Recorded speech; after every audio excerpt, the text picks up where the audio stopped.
Morning legends. Thursday morning, I think my Chorus watch went flat, so I put it on charge.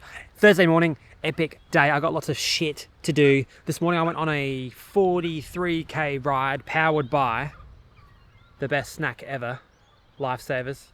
There's nothing better. Today I've got to ship some orders. I've got to create a PO box as well. I've got to work. I've got to do heaps of stuff. But all of this is powered by Lifesavers. And what's in Lifesavers? Carbohydrates, because you can't do anything in life that's worth doing without carbohydrates. And that's what we're going to break down today.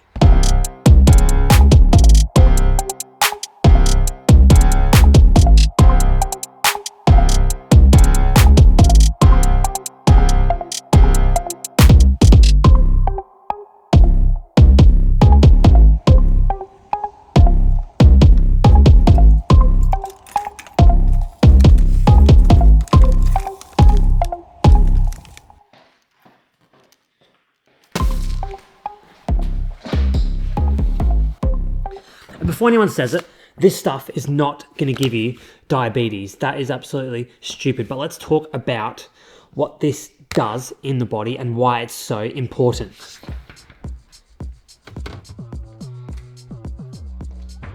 Now here's something that puzzled me for a long time.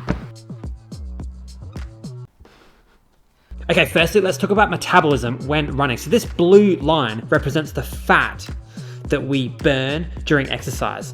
And this line is for carbohydrates. Now, as you can see, at some point, they eventually swap over. And so the fat burning starts to drop down and the carb burning starts to build back up. But what times do they actually start to take place? So the point at which carbs swap over to be the most predominant would be at the 3-hour critical velocity. This means that this is your maximum speed that you could run at for 3 hours. That's when it starts to really burn more carbs. But less than that, we can see that the carbs come right down and the fat stays really high. So this is the fat burning zone. But the thing that is a little bit puzzling is that carbs aren't not being burnt. They're just really low. And if we think about events like if we think about elite triathletes, they're doing 8-hour Ironmans, which means that they're right in their fat burning zone. But what are they eating during their race that's stopping them from bonking? They're eating carbohydrates and lots of them. So why are they doing this if they're burning fat? The reason is that you can't burn fat effectively without the use of carbohydrates. So I'm going to show you exactly how on this board right now. So the Krebs cycle is where most of our energy is produced in our cells to create aerobic metabolism. That's what's going to help us to run really fast and burn heaps of fat. Now this process goes around and around, but the only way that it can trigger itself to start again is by converting what comes from glycolysis, which is acetyl-CoA, into citrate. Once it gets changed into citrate, around we go, baby. Now, oxaloacetate is created by metabolic products that come from carbohydrates, right? So even when we're burning a lot of fat, even when we're doing really low intensity fat burning stuff, carbohydrate burning is never zero because we're making this oxaloacetate that's going to trigger this process to start again over and over and over. Long story short, you need carbs to burn fat. Now, the best source of this carbohydrate breakdown to facilitate this acetyl-CoA to citrate reaction to start the citric acid cycle is by using muscle glycogen, because it's literally right there. And the thing is, when these carbohydrate stores eventually get fully depleted, you are on a death march in ketosis and you cannot go any faster than,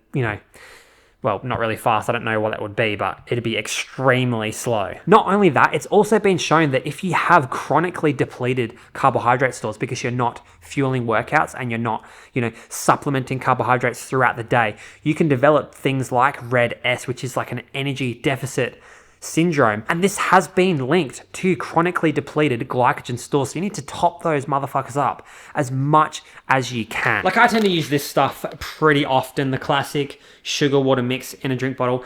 It's super cheap, super effective. It's 1-to-1 ratio of, glucose and fructose, which is pretty cool. It's also super cheap. So, there are other options like gels, drink mixes, chews, if you want to chew something whilst you're running at, threshold pace. I don't know if I could ever do that, but there are many options. The problem is, how do people know how much they need And how do they know how much they're absorbing? Because that is the next question. Because if you eat too much, well, your guts are going to fall out of your bum hole, aren't they? Yeah.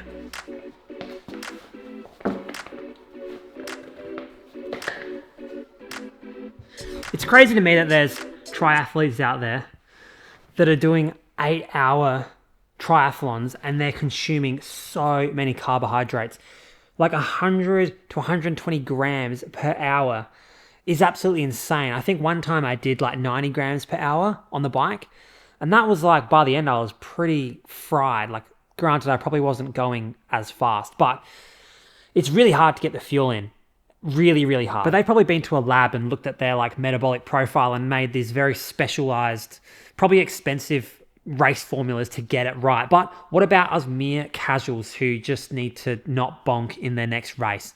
That is what we need to figure out. Well, back in the 2000s, science told us that it was around 60 grams of carbohydrates per hour before those receptors and transporters of the carbohydrates that you're eating would be fully saturated and you couldn't actually get in any more. But there's been Ironman triathletes supplementing carbohydrate-based stuff in 8-hour events since like 1980, whatever. So that's clearly wrong, right? And so this study in 2008, superior endurance performance with ingestion of multiple transportable carbohydrates, proposed that maybe it was more around the 90 grams per hour because there were two different transporters for two different kinds of sugar, essentially. So glucose was fully saturated at 60 grams of carbohydrates per hour. And then fructose would use a completely different transporter, and that was saturated at about 30 grams per hour. That's why fructose, generally speaking, is slower to actually absorb than glucose. Okay, here's the next one. Effects of 120 grams per hour of carbohydrate intake during a mountain marathon or exercise-induced muscle damage in elite runners. So what they're saying is that 120 is too much for running, but 90